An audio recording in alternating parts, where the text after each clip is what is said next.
Sa Pilipinas, merong 743 species ng ibon na naobserbahan. 260 dito ay endemic o dito lang matatagpuan sa Pilipinas. Ang pinaka-iconic dito, syempre ang Philippine Eagle o Pithecia jefferyi. Sa mga kagubatan lang ito ng Pilipinas natatagpuan, kaya noong 1995, under Proclamation number 615, official itong dineclare bilang national bird ng Pilipinas.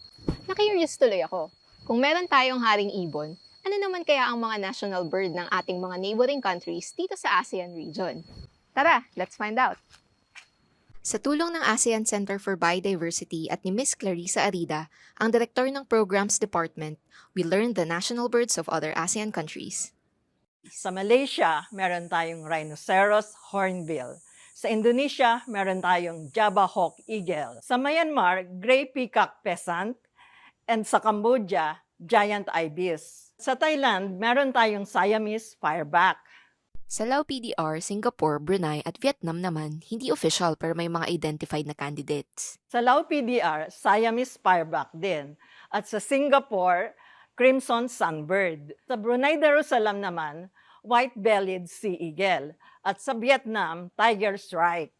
Ayun! Astig, no? Napaka-biodiverse talaga ng ASEAN region.